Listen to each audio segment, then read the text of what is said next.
Hello, welcome back to Dirt Rag TV. We're here with Don Walker and Matt Bracken of Independent Fabrications, one of the more well-known small frame builders out of the New England area. And I can't stop looking at this bike.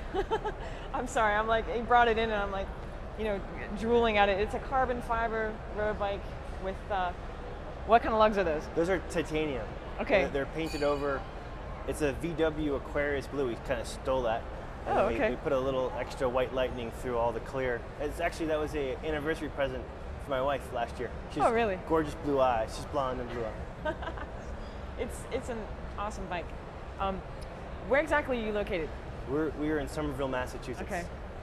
And you've been doing this for a while. I mean, everybody knows, it's funny, I hear different people in the industry say IF or IF or independent or, you know. I think that IF has become the most popular.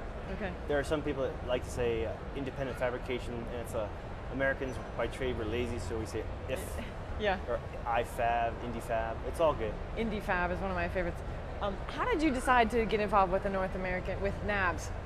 Well, you know, Don Walker had, he called us several years ago, and he expressed that, hey, it's really important that all builders of all sizes get together to support the common cause of made in America, high quality craftsmanship, different materials, whether it's steel and lugs, titanium and carbon, all tie, steel. Yeah. And it was kind of like, oh, we got to be there, because as much as we hope to bring something to the North American Handmade Show and inspire others that we closely work with in the industry, we have a lot to learn too.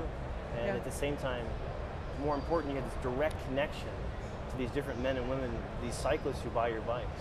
And Yeah. I think it's sometimes forgotten how important that is, because you're trying to create not just this incredible custom bike with high-end materials or a fit or geometry or color.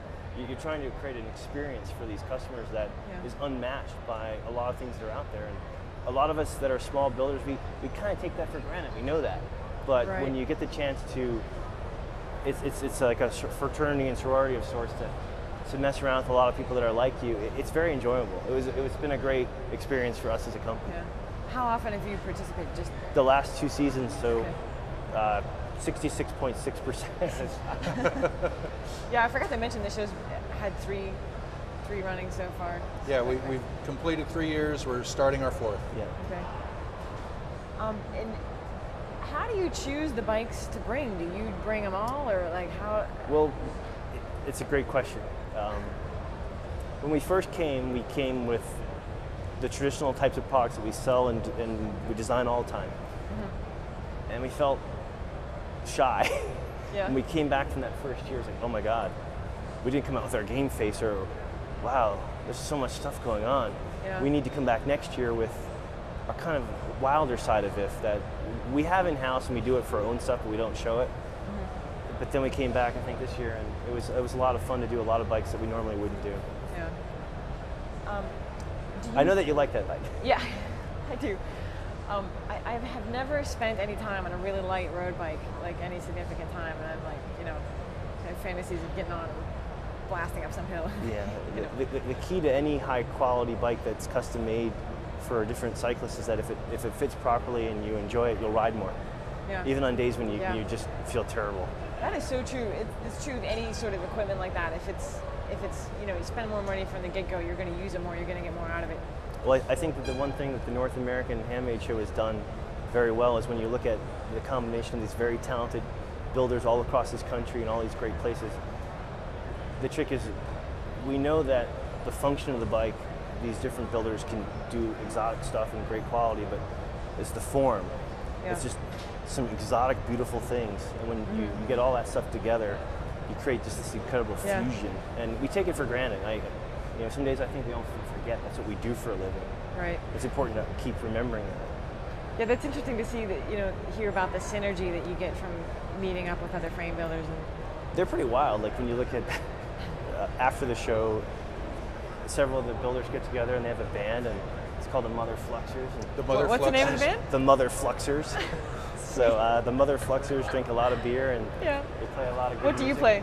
I'm not in that. Oh, okay. I can't even sing. You don't want to. It's not gonna there. It's That not- sounds really fun. It's fun to watch. Yeah. And you're going to do the show this coming year? I'm excited because this year it's in Portland, and Portland as a city has a very strong pull to the bicycle, the culture. Yeah. And it's not just the culture, but the commuters. It's a lot of competitors. There's a lot of very talented builders in the state of Oregon who are making bikes. So to get this opportunity to be on their city and to enjoy their city and also partake in something we all love to do, I'll be happy one day if the show will come to Boston or Providence or even down to Philly.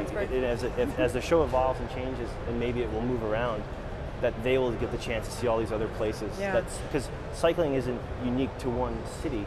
It's this whole country, and there's all these wonderful pockets of cyclists that love to ride their bikes. Yeah, and it seems like it's almost, it's something that can have like regional flavor still, and that's pretty cool. Well, in New England, it's a wicked pizza. Yeah, right. Man. Well, thanks a lot for coming on, Matt. Nope. Thank you for having me, and Don Walker, thanks for inviting me on. Hey, thanks for coming, Matt. I appreciate it. And they all want to know what's under that kiln. Oh, I have a standard answer prepared for that, and that answer is it's the Loch Ness Monster. Well, on that note, I'm going to let the legend continue. Thanks a lot. We'll be right back.